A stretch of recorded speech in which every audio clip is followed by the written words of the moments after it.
Good morning, good afternoon, good evening, depending on whenever you are watching us from. It's another edition of Police on the Street.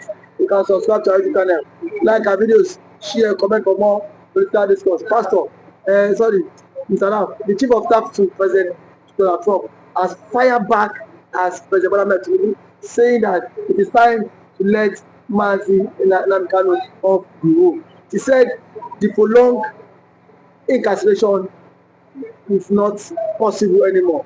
That Nnamdi Kanu is innocent and should be let go. Pastor, sorry, how can you answer this? I think he's not only chief of staff, in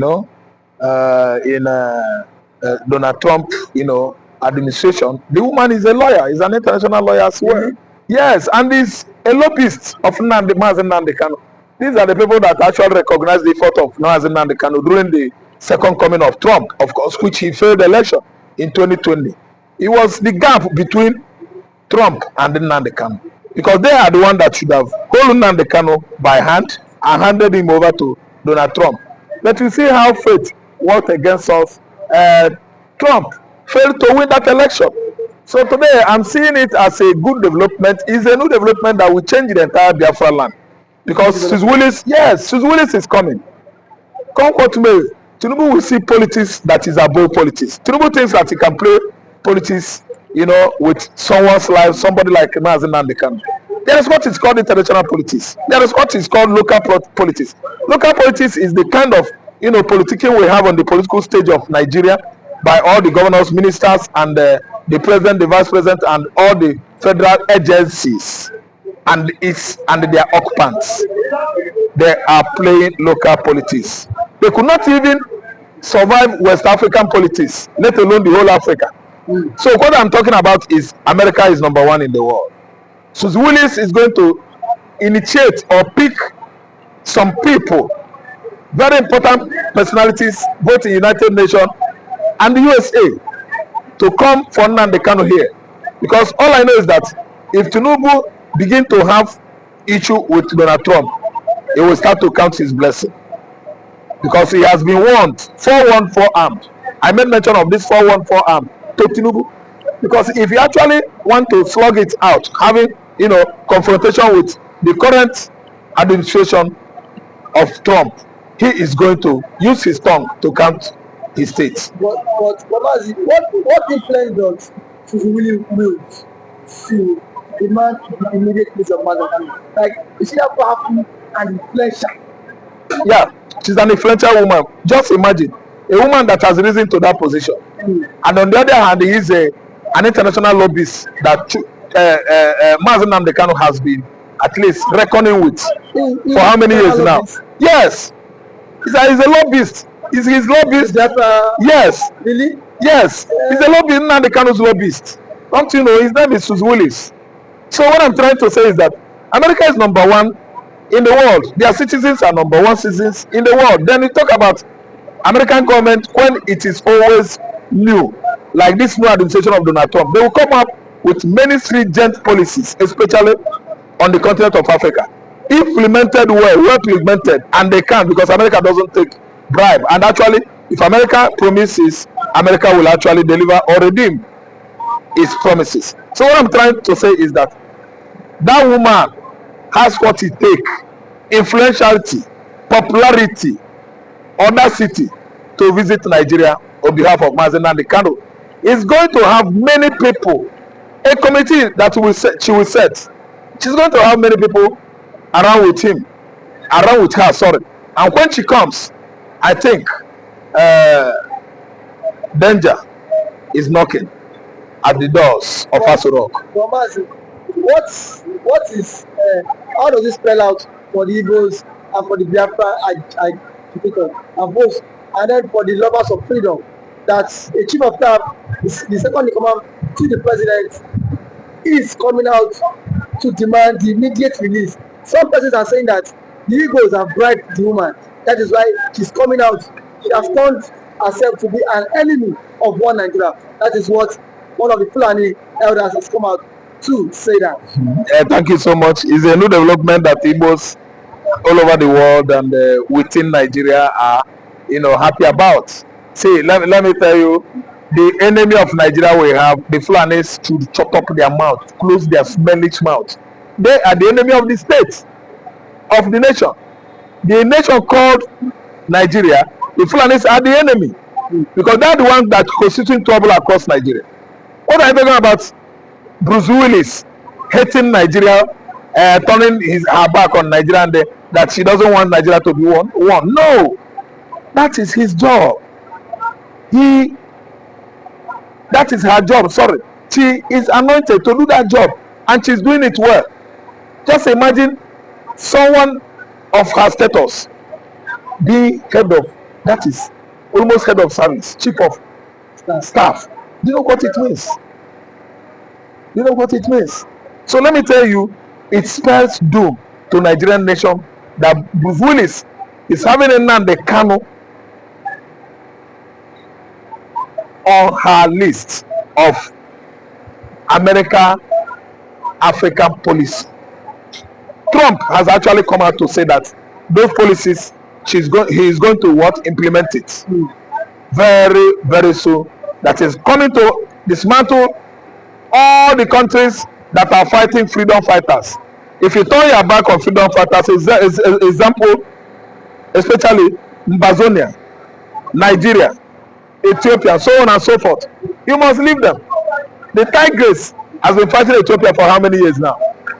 Has Ethiopia given them their freedom? Mbazonia was on it how many years? Before 2016. Mbazonia, Fulani, Cameroon has been disaliving, killing their youths. And America, when they set them free, they were about erupting, exploding as one of the youngest country on the continent of Africa. Then comes along now is Biafra. Biafra has been fighting and fighting. We fought the first civil war with Nigeria from 1967 to 1970. Yet, Fulani is not done.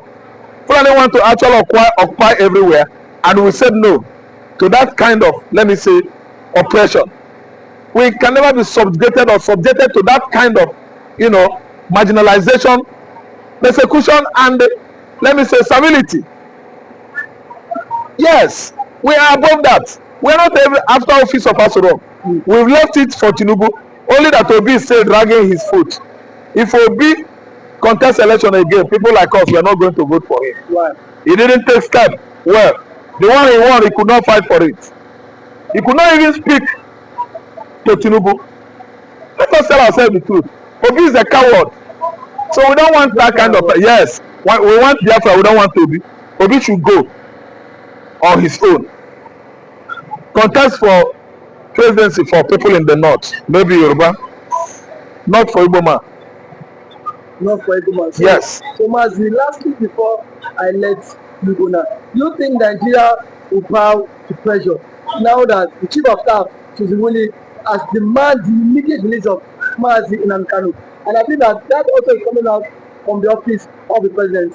Do you think that she will bow to that? Let me tell you, if Tinubu refuse, if Tinubu fail to bow to pressure, let me tell you, something will happen. You know what? He has many questions to answer in the USA. Chicago gates, have you forgotten? Okay. Forgery of certificate, have you forgotten? The issue that led to his absconding from the US into Nigeria, back into Nigeria, have you forgotten? He has case as such that he is an asset of FBI and CIA. Okay. Okay. He's an asset of FBI and CIA. So they wanted him. He's on their wanted list. He has case. He has question to answer. I'm telling you. Thank you so much. Yeah. Aisha Yusufu has tasked Imo State Governor, Enugu State Governor, Anambra State Governors. Stop blaming government. You are the CEO of your state. You are the executive governor. Now, since you go to Abuja to collect money, then take responsibility for the insecurity in your state. What do you have to say about it? Now, thank you for that wonderful question. I think being the governor of the state, you have every power for you to make sure that you get security votes from the federal government. by so doing so, what are the governors doing with this money? Stop coming out to tell the people that there is insecurity in my state and that unknown government have been killing. The government need to take action and put an end to all this and stop apportioning blames. The people you are apportioning blames to are the people who their lives and properties are what entrusted in your hand as the chief security officer of the state. So for a governor to come and start telling people that see there is insecurity in my state, I think to me the governor need to stand up and then act now, because every now and then allocation is being shared for you, security vote is being given to you, and you have the mandate. The primary function of government is to protect life and property. Yes. So if you cannot protect life and property, then why are you the governor? But some have said that the governors have no power over the military. That it's only the president as the commander-in-chief of the armed forces. What do you have to say about that? The governor does not have power over the military. That is true. But see, the question is that can the governor summon military chiefs in their states, I mean the division's commander, to sit and dialogue for a way forward? The answer is yes. So if we can do that, so indirectly it's still power over the military. Now when it calls for security meeting, don't these men don't these guys attend in his various place? They do. So the president should not come and say that he does not have the governor should not come and say he does not have power. We still have killings in Imo State, Enugu State, and some other states. For how long can we continue in this path? The people are scared of their lives. The people cannot even access government, access those who they claim to be what? Electorate. We cannot access people that give us the mandate. So how long can they continue like this? So I think the government of these states on their own, they need to up their games. You must up your games as a governor if you don't want to be sacked come 2027. But there's always been this fear that the votes of Nigerians does not count, and that is why our elected officials are acting this way. That assuming our vote is counting, they will sit up knowing that if I don't perform, no second term for me. You agree with that statement? Our vote does not count. I cannot say if our vote count or not, because I have not conducted any election. So what I'm to say is that people have lost confidence in the INEC. In the power. The reason why they've lost. You've lost confidence because so many persons have seen the case of Hope Uzodinma when but reason best the court knows why he had to give it to him. But someone who came forth in the election was uplifted and then he came forth. So the court cited some reasons which Hope Uzodinma became the governor. Reason best known to them. I am not in the position to speak for the court. But one thing is that INEC needs to be the trust of Nigerians again. You saw what happened in last election. As allegedly reports, the results were changed in the RF quarter. So I don't know how true that allegation is, but see, it has been going viral. So these are things INEC need to repose that confidence in the average Nigerian. And for the governors too, how much is being given to you on a monthly basis? If you get money on a monthly basis, then why don't you make sure that these people who gave you the mandate to protect them, you can as well protect them too? Because the people cannot always be one-sided every time. The people need to benefit from dividends of democracy, and when they have to benefit from the dividends of democracy is by what? By inclusive governance. The people need to feel the government impact. Not every time you come on here and say, government has attacked the people, you come and start creating fear. These governments are even creating fear in the life of the ordinary man. We've seen the governor of Enugu State, who has declared that Monday is no longer a sit-at-home in Enugu State. When people are saying that, you are seeing that as the governor. Can you come and secure our lives? I mean, the other people, because you see this sit-at-home every Monday. Some are doing it maybe out of respect for Nnamdi Kanu, but some are doing it out of fear. It is two ways. People are telling the governor, please find a way to secure that. Police cannot be everywhere. What do you think? Because sit at home every Monday, it might be affecting the economic activities in the southeast. What do you think that the governor can do, or the governors in the southeast can do? Thank you for that one. I think sit at home every Monday is a commensurate to honor the Mazi Nnamdi Kanu, who has been in incarceration for 4 years now and still can't see. But what I want to say is that when there is a conflict in the land, the president himself needs to address this issue of Kanu. Let Kanu issue be settled out of court. If what Kanu is the son of the president, as a son, you can go, you can have a different view or different ideology and philosophy from what your father had. But why can't you, as a father, have you reached out to Kanu himself? And what I felt that the president ought to have done was, why Kanu was in decision, go and meet, let them bring Kanu to you, DSS. Sit down with Kanu, have a round table discussion with him. But do you think that's possible? Because we saw Buhari could not Buhari is different. See, so, these are two different people. Yes. If you want the security apparatus cannot be everywhere, and these guys are what, overstretched. Yes. These guys are also overstretched. So the president is the father of the nation. Yes. Since the president is the father of the nation, he should at least reach out to this guy, even to the Ohanes in Igbo. Whenever he will want to invite some Igbo politicians and some Igbo stakeholders to sit on a round table and discuss with Kanu. You have conditions, give him your conditions. Send it to him. Because you see, this is the only way this thing about marginalization can stop. And the truth of our matter is that the Igbos are heavily marginalized in the country. And that is the word, and that has breed a whole lot.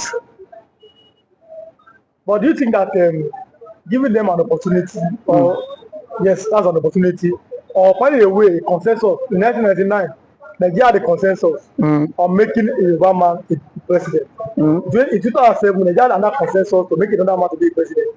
Do you think that Nigeria finding a way or making a consensus to make an Igbo man the president is going to make that marginalization or the agitations go down in the south? Making an Igbo man be the president would at least work to some extent. It will help this issue of marginalization reduce a very long way, because if the Igbo man is the president, Peter Obi, you will not watch Peter Obi allowing Nnamdi Kanu to languish in detention, even if, because that is his brother from his tribe. They are from same tribe. No, so what was Tinubu released? It was let's go. Yes. So to some extent, it will help a long way. And as an Igbo man, he will speak in the language that the Igbos. Now I am one of the sons. Yes. You don't have any right to agitate. Yes. So that will help them. It will go a very long way for them too. So I'm letting you go. I think we have like 1 minute. Okay. Now, Southeastern Governors Forum. What should be their next step? Southeastern Governors Forum should at least make moves to meet with the presidents. Yes. To put an end to all this. That is the only way. Because if there's no end to all this, all we hear is killing. And then we are not in support of all this killing. It is not good for the future of the country. It's not good for the future of the country. Okay, thanks for coming. Thank you for having me.